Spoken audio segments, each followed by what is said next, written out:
Radyo 5 True FM, dito tayo sa totoo.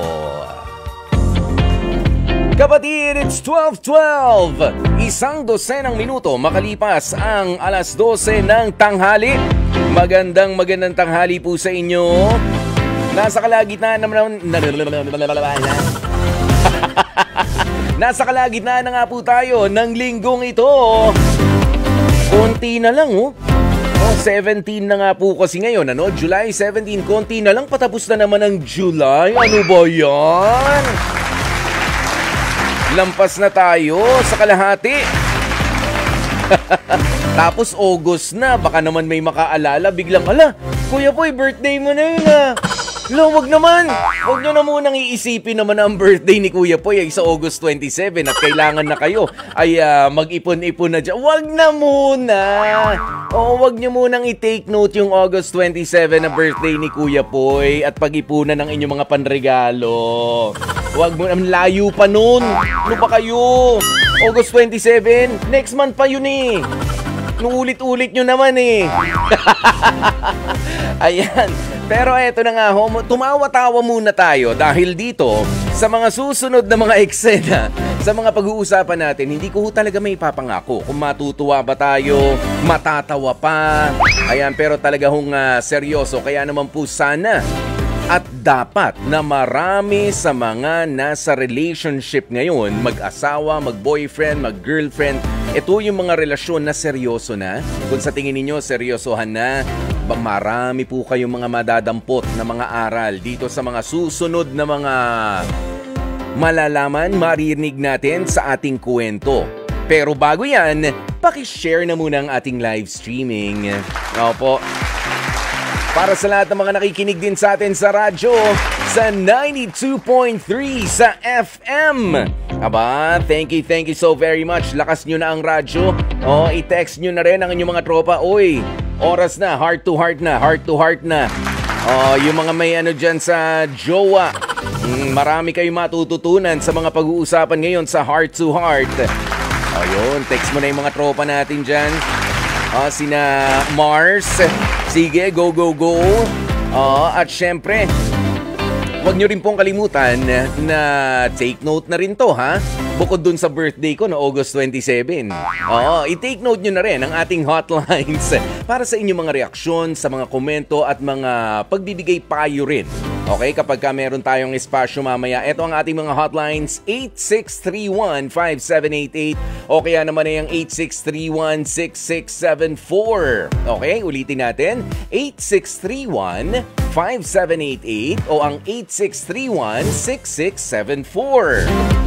At ngayong araw nga pong ito, heart segment po tayo o yung HEART segment ang ating gagawin. Kung saan, para po doon sa mga baguhan, bakit ba heart na lang sasabihin ni Kuya Poy ba't ginagawa pang HEART? Kasi nga po, bawat letra ay binigyan natin ng panibagong pakahulugan.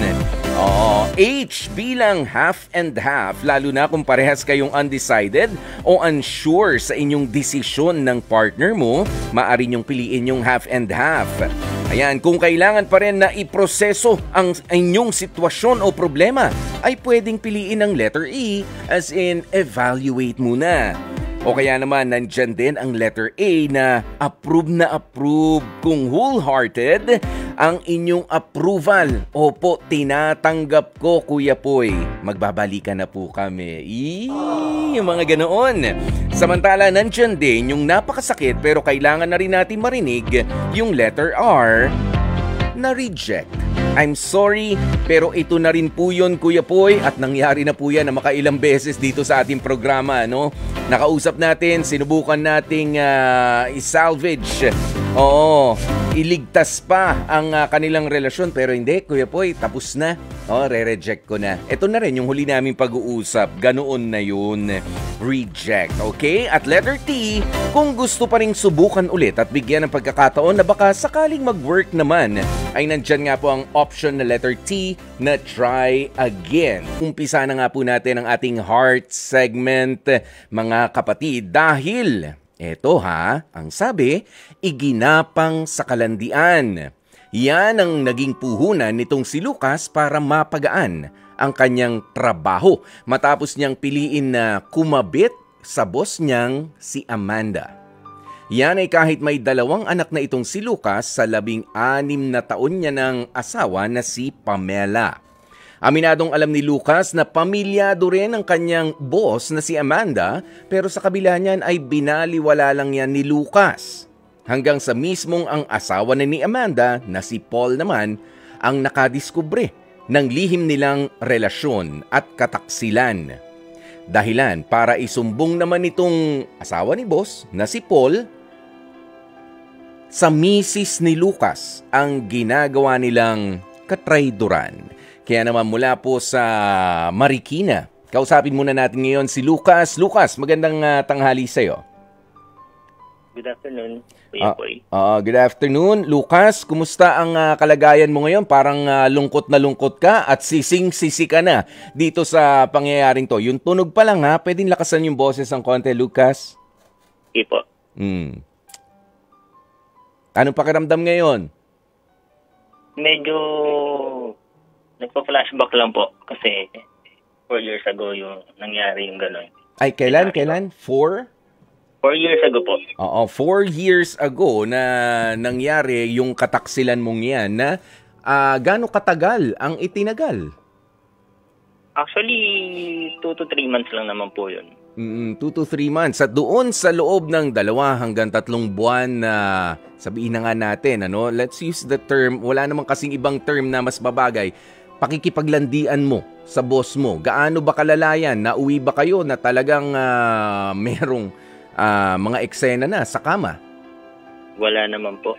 Wala naman. So ano lang pala ang mga pangyayari dyan na nakipagrelasyon ka as in boyfriend, girlfriend, holding hands, ganyan, papaano?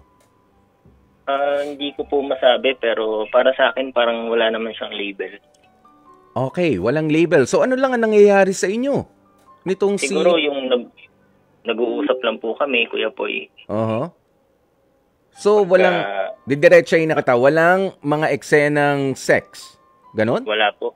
Wala? Walang halikan? Meron? Wala po.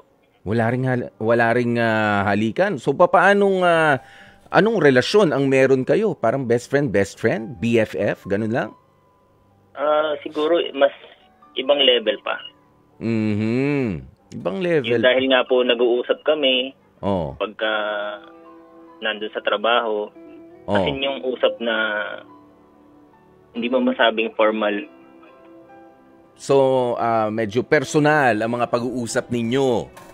Okay? Parang ganun po. So, parang ang datingan nga, ikaw ang naging confidant o pinagkakatiwalaan nitong si, ano nga pangalan nung itinago natin yung boss mo sa pangalang Amanda, tama? Opo, o yan, si Amanda, tapos si Paul naman yung... So anong papaano na-discover naman nung asawa nitong si Amanda na meron na kayong binubuo pa lang, pero matatanggap mo ba na binubuo na relasyon ang namagitan sa inyo nitong si Amanda, yung boss mo? Siguro po ganun. Ibig sabihin parang gusto mo rin?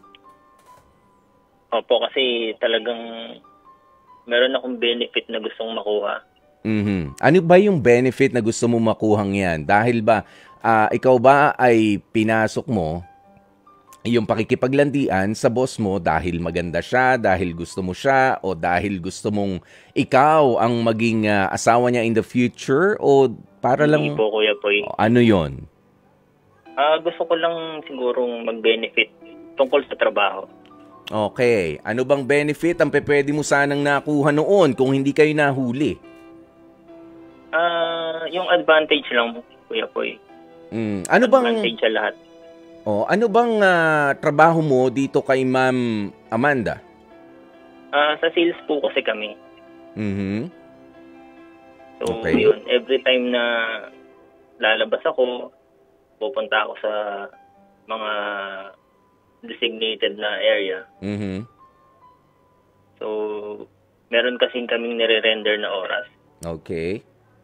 So, gusto ko mapadali yun. Hindi siya as in, parang ganun, nagdadaya ako at the same time, lolo ko na. Okay, so nilalandi mo para mag-gain ka ng connection.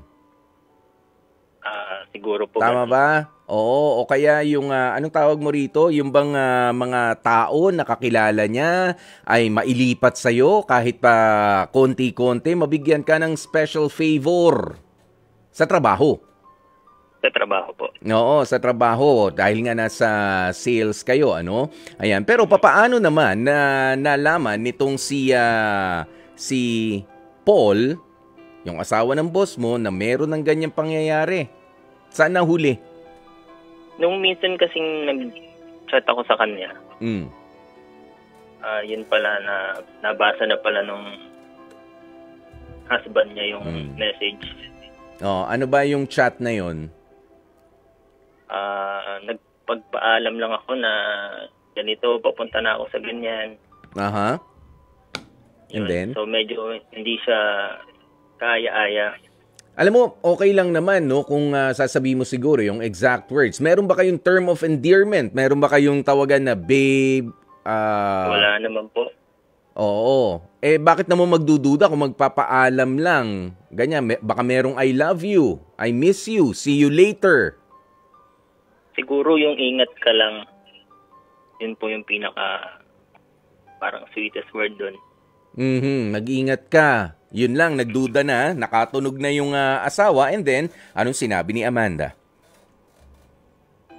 Yun nga, sinabi niya na nabasa ni Mr. yung message mo sa akin. Ayan na. O, di... So, ano nangyari doon sa mga sumunod na eksena? Yun po, ilang araw pa naman yung lumipas bago nakipag-communicate din sa partner ko, yung husband niya. Yan, okay. O, pagkatapos, naniwala ba agad itong si Pamela doon sa pagsasabi sa kanya nitong si Paul na meron ngang namamagitan sa inyo nitong ng boss mo, superior mo na si Amanda? Nung una po, hindi. Pero kasi parang may in-screenshot yung husband ng boss ko na sinandun sa partner ko. Okay. Yan ang mga eksena, ano? Eh, kumusta na? 4 years, papaano na nagtapos? Tinapos mo rin ba agad yung namamagitan sa inyo ni Amanda? Right there and then? Okay. Tinapos, sino bang nagpaalam? Ikaw ba o itong si Amanda? Ako na din po. Okay. Aha. Pagkatapos niyan, alam mo sa mga oras na ito, no, ay sinusubukan pa rin natin na makausap itong si Amanda. Hindi naman natin binabaliwala. Ay, si Pamela, yung asawa mo. Sinusubukan pa rin po namin mga kapatid na kontakin, pero salamat at nandito naman itong si Lucas, pero sabi nga kahit 4 years ago na yan eh. Oo. Kahit medyo traumatic kasi yan, Kuya Boy. Traumatic dahil ilan na ang mga anak ninyo ni Pamela nung mangyari ito? 2 po. 2. Ano ba ang mga eksenang hindi mo makakalimutan nung malaman ni Pamela na nagloloko ka na sabihin na natin, sige, nag-uumpisa ka na magloko? Ano po ulit? Ano yung pinaka-traumatic naman na experience sa'yo nung malaman na ni Pamela yung ganyang ginagawa mo kasama si Amanda? Nagaya ba agad siya na makipaghiwalay sa'yo? Hindi naman po. Pero kasi malaki na po yung anak ko eh. So may isip na po siya. So nung nalaman niya po yun, dun po ako nalungkot. Kasi tumanim na sa isip niya yung ginawa kong mali. Ano mga sinabi niya sa'yo na hindi mo makakalimutan? Hindi niya po ako kinakausap pero ramdam ko po sa mga actions niya. Nagalit siya sa akin. Okay. 4 years ago nangyari yan. Ano na ang pinagkaiba niyan sa sitwasyon nyo ngayon dyan sa loob ng tahanan ninyo? So far okay naman na po. Naka-move on na parehas. Lalo na siya. Na ikaw ba, nandun ka pa rin ba sa trabaho kung nasan si Amanda? Wala na rin po, Kuya Boy. Isa yon sa mga usapan ninyo na alis na ako dito, maghahanap na ako ng ibang trabaho. Naging kasama ba yon sa deal ninyo nitong si Pamela para magpatuloy kayo sa relationship ninyo? Inisip ko na rin po talaga yon. Na kasi kung sa iba yan, kasi kung sa iba yan, umalis ka, it's either mag-resign yung boss mo doon o ikaw ang umalis. Agad-agad yan. Opo. So ano nangyari? Yun nga po. Ako na lang po yung umalis. Ikaw na lang umalis. Tsaka meron na nakaabang sa'yo doon, yung asawa nitong ni bossing mo. Nung superior mo, tama? Takot ka rin. Wala naman pong nangyaring ganun. Yan. Pero, syempre, nakakatakot. Hindi natin alam. Pwede namang i-consider din. Pwede rin, Ayan. Pero, ito, meron ka ba maipapayo doon sa mga kalalakihan na pwede na, katulad mo, hindi ka naman kasi kikilos ng ganyan kung hindi rin nagpapakita ng motibo yung boss mo. Tama? Opo. Hindi ka man lalandi doon sa taong alam mo na hindi naman pwedeng basta-basta na bibigay. Tama? Opo. Naramdaman mo yun Anong maipapayo mo sa mga taong ito na magti-take advantage? Dahil yan naman talaga yung totoo. Magti-take advantage ka para mas, sabi mo nga kanina sa amin, para gumaan-gaan yung, dumami yung connection ko, gumaan-gaan yung trabaho ko. Sige. Susubukan kong landiin itong superior ko, itong boss ko, dahil mukhang gusto naman ako Anong maipapayo mo sa mga lalaki o sa mga babae rin na papasok sa ganitong estilo ng pakikipagrelasyon? Go ahead. Para sa akin talaga, Kuya Poy, isipin mo muna ng 10 beses bago mo gawin yung mga hakbang na gagawin mo. Isipin mo din na kung sinong matatapakan mo. Ayun po. At sa nakalipas na 4 na taon at kayo pa rin na magkasama, meron ka ba mensahe para naman sa asawa mo na si Pamela na pinili na manatili pa rin doon sa inyong relasyon kahit na alam niya naging mahina ka doon sa tukso kay Boss Amanda? Go ahead. Siyempre, unang-una, humingi ako ng pasensya sa nagawa. Naging marupok. Saka salamat sa pag-intindi at pagtanggap pa din. Yun po. Kumusta ngayon si Pamela? Nasaan ba siya?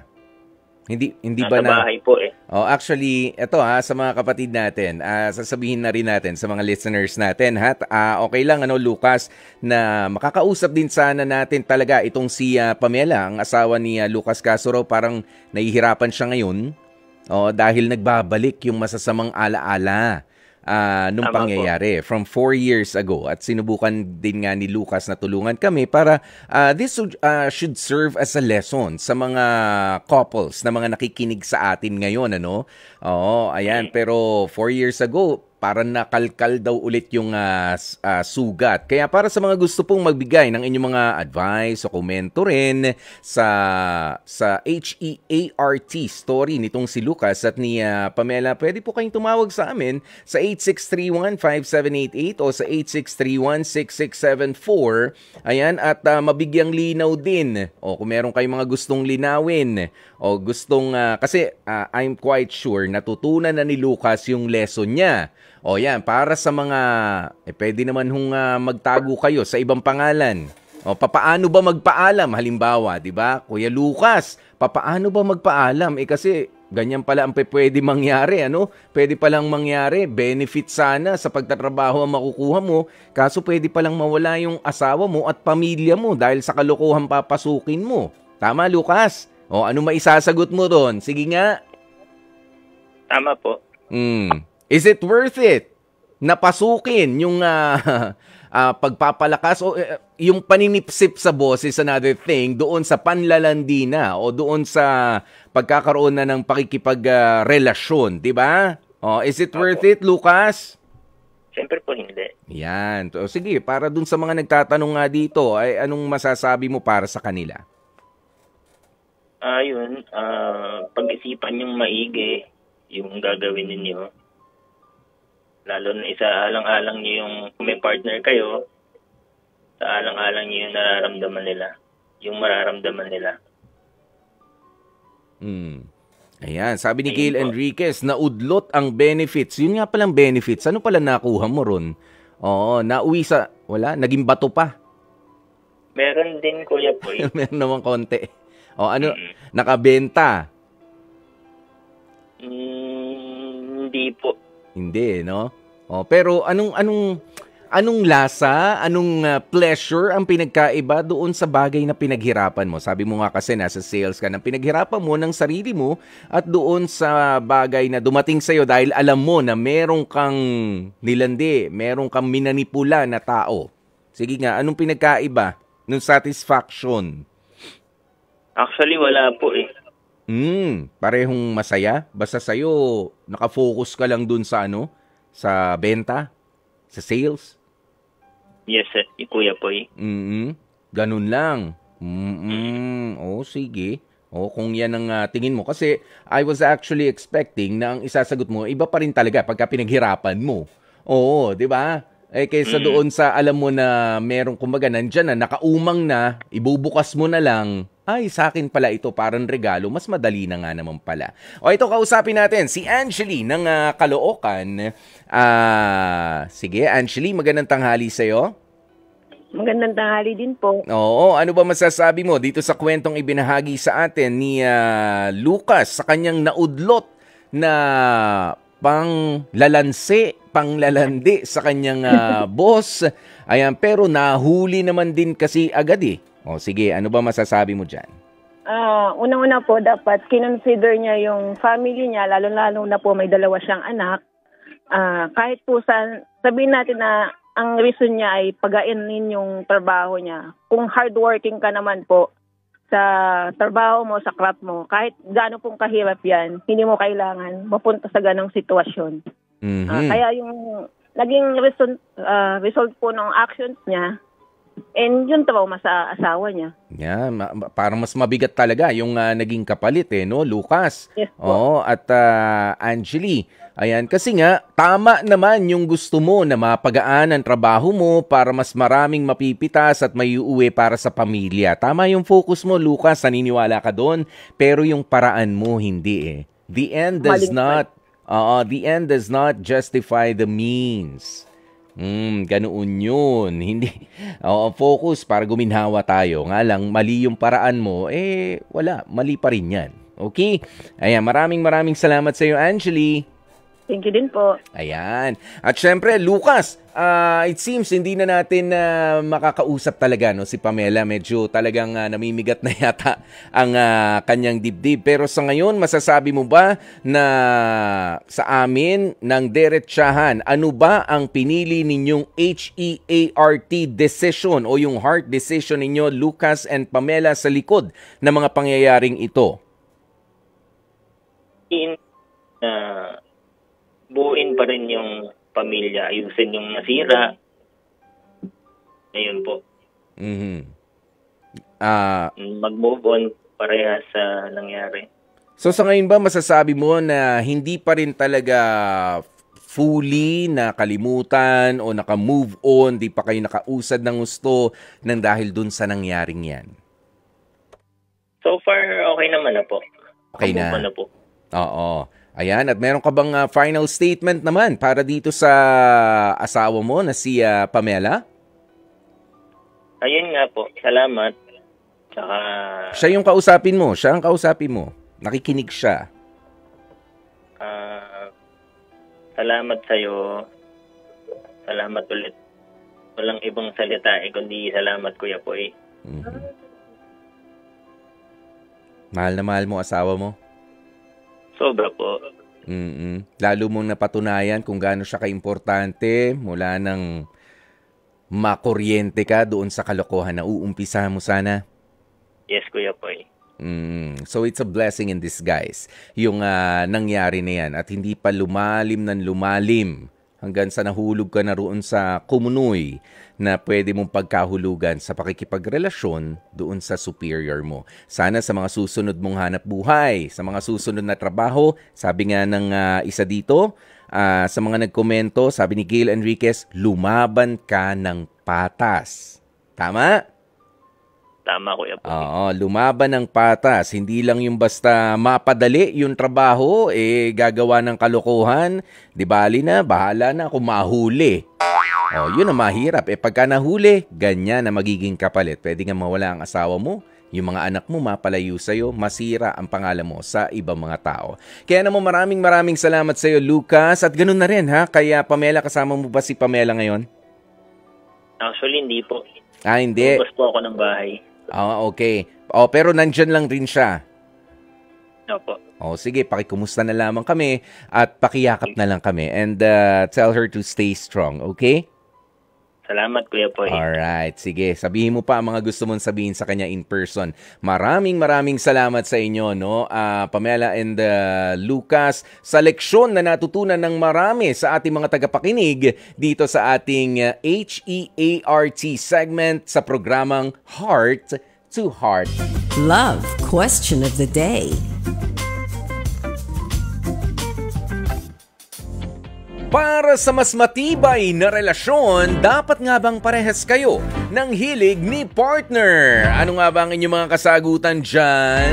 Sabi ni Sere Gonzalez, para sa akin, hindi lang yung pagkakapareho o pagkakaparehas ng hilig ang magpapatibay ng relasyon, kundi yung pagsuporta sa isa't isa. Dahil may kanya-kanya tayong mga hilig o mga trip na di pareho sa ating partner. Basta hindi nakakasama at nakakasira sa aming dalawa, go lang sa trip mo at suportahan mo din naman yung trip ko. Ayan, katulad nung iba, no?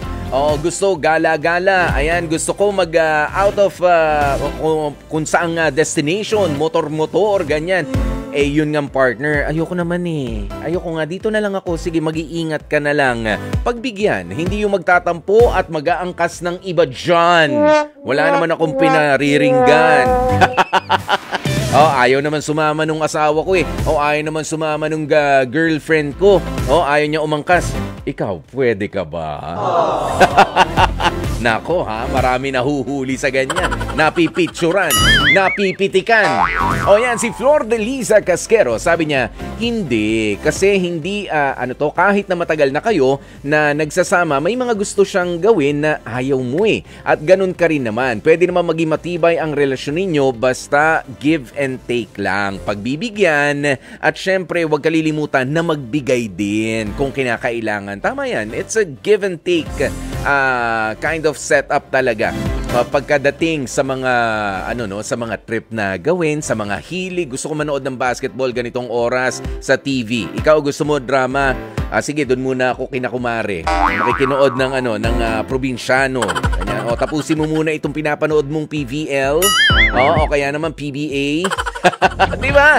Ganun yun bigayan. Iisa lang naman yung TV natin. Ganyan. Si Gail Enriquez, sabi niya, well, not necessarily. Support each other's hilig na lang para happy life.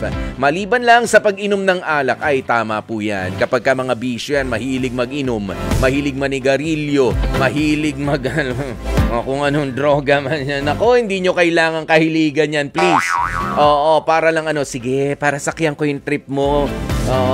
Wag ganoon ito naman si Lynn Islao, sabi niya hindi naman sa ganoon. Kumbaga sasabayan nyo lang ang isa't isa.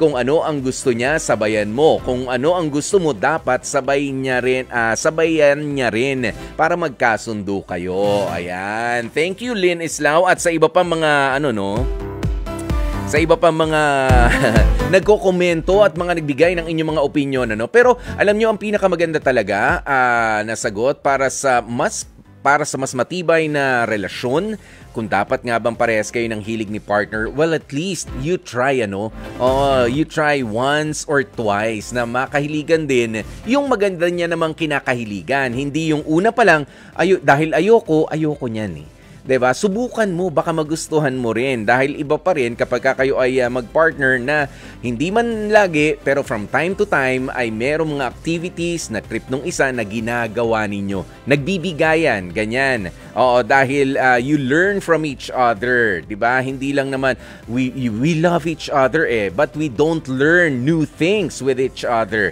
Yan dapat diyan kayo matututo kapag sumusubok ng mga bagong bagay na kinahihiligan or sabay kayo na mag-aral ng bagong gusto ninyo na makahiligan as partners. Ganoon yan, you explore, okay? And that's one way of reinventing your relationship. Okay? Dear Kuya Poy.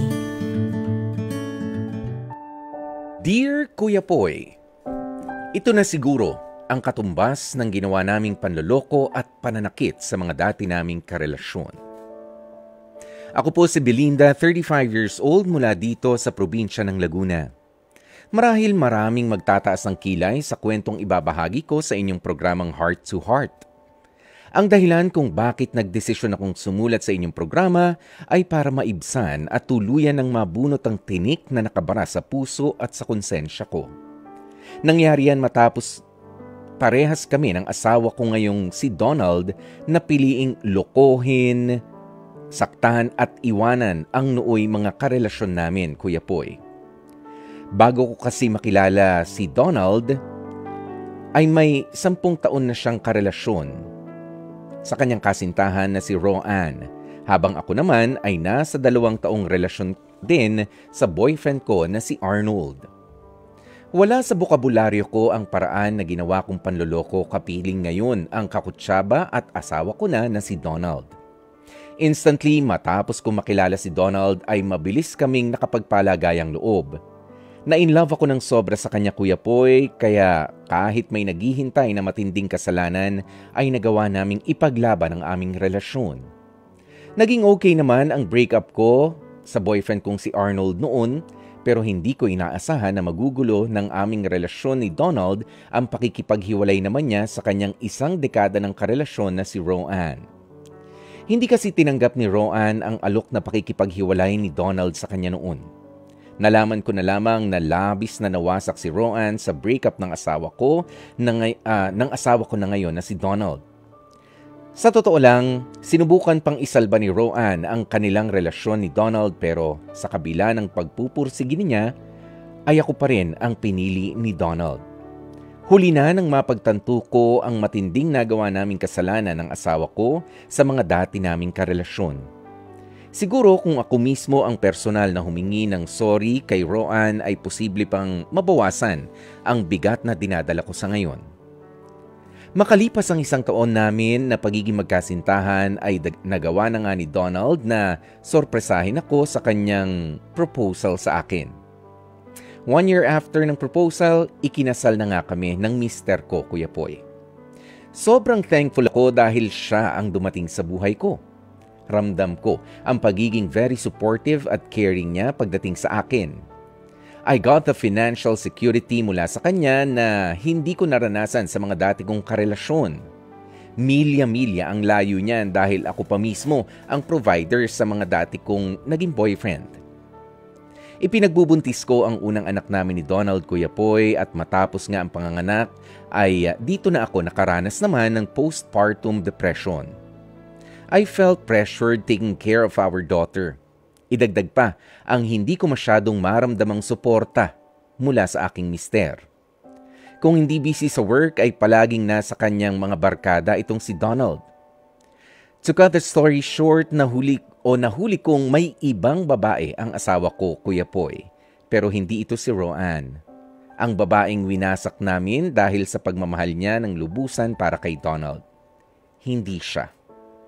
Hindi ko sinabi sa iba ang nadiskubre kong yun, sa pag-asang maaayos pa sa level namin ni Donald ang problemang pinagdaraanan namin. Nagmakaawa akong magstay sa relationship namin. Masaya ako at nakinig naman siya at nagawa niyang hiwalayan ang kabit niya. Akala ko, Kuya Poy, ay manunumbalik na ang dati naming pagsasama ni Donald. Yan ay matapos naming subukang sumailalim sa mga marriage counseling, pumunta rin kami sa mga simbahan at sinubukan din namin sabay na gawin ang mga bagay na kinahihiligan namin ng mister ko. Pero wala pa rin nangyari. Masakit man, pero hiniling na nga sa akin ni Donald na makipaghiwalay na nga ito sa akin, pero sa kabila niyan ay siniguro niyang patuloy pa rin ang pagsuporta niya sa aming nag-iisang anak. Wala akong nagawa, Kuya Poy. Umuwi na lamang ako sa bahay ng parents ko at kasabay niyan ay napagdesisyonan na namin ang co-parenting setup para sa aming unika iha. Mahal ko pa rin si Donald sa kabila ng lahat na nangyari, pero may bago na naman akong problema. Nalaman ko kasi na he's trying to get yung pinsan ng ex-girlfriend niya na si Roan para maging business partner naman. Noong una ay hindi ko naman iniisip ang problemang yan. Pero nagbago matapos kong pakialaman ang telepono ng asawa ko at dito ko nga na-discovering kinukumusta ni Donald si Roan sa pinsan niyang business partner niya. Sa katunayan, single pa rin pala itong si Roan pero merong idinedate. Naalala ko rin, Kuya Poy, na may isang bagay na hindi masabi-sabi ni Donald habang sumasailalim kami noon sa marriage counseling. Suspetsya ko tuloy baka nagkaroon ng pagkikita itong si Donald at ang ex-jowa niyang si Roan. Kaya ko naman tanggapin ang lahat ng karma sa akin, Kuya Poy. Pero ang gusto ko lang sana ay masiguro na buo pa rin talaga ang aming pamilya sa ngalan na nag-iisa naming anak. Pasensya na po kayo sa mahabang storyang ipinadala ko sa inyong programa. Ganun pa man, ay umaasa ako na kahit papaano ay mabibigyan ng payo ang isang kagaya ko na dumaranas ang napakatinding pagsubok at kalungkutan sa buhay. Lubos na nagpapasalamat, Belinda. Dear Kuya Poy, Unang-una, bakit ka ngayon makukonsensya, Belinda, sa inyong kalokohan na ginawa noon ni Donald? Ngayon mo pa naisip na sinisingil kayo sa mga panloloko ninyo sa mga karelasyon nyo noon. May kakatihang taglay talaga itong si Donald. Problema niya yun at wala kang kinalaman doon at walang kinalaman yung pang-iiwan nyo sa mga jowa nyo noon just to be with each other. Desisyon nyo ng partner nyo to be with each other, okay? Unless pinilit mo siya, pinikot, o kaya naman ikaw ang pinilit niya, talagang nakapagsisi nga. Pero kung wala namang puwersahan na nangyari noon, wala kang dapat na balikan sa nakaraan. Ang hindi lang maganda sa inaasal mo naman ngayon, si Belinda, ay yung naghamon ng hiwalayan itong partner mo at pumayag ka naman, panay pa rin naman ang bantay mo sa kanya. Diba? Simplify. Do not complicate things. Kung aayusin ninyo ang problema ninyo, ayusin ninyo ng walang sumbatan. Ha? And if you decide to stay in love, then continue loving each other. If you decide naman to leave, then leave. Don't look back. Yung co-parenting na lang, yun na lang ang balikan mo. Maging magulang na lamang kayo doon sa bata, wag mo nang pilitin na maging asawa pa sa kanya kasi kung pumayag ka naman na makipaghiwalay na sa kanya in the first place. Ha? Simplify things. If you decide to stay in love, then love. If you decide to leave, then leave and never look back. Mga kapatid, yan na nga po, dyan na natin tatapusin ang ating Dear Kuya Poy at ang programang ito na H2H. Bukas ulit magkarinigan po tayo 12:00 ng tanghali sa inyong tambayan tuwing pananghalian. Ito po ang 92.3 Radyo 5 True FM. Nakasama niyo po ang inyong lingkod. Ako po si Kuya Poy, ang inyong gwapopoy para sa programang Heart to Heart.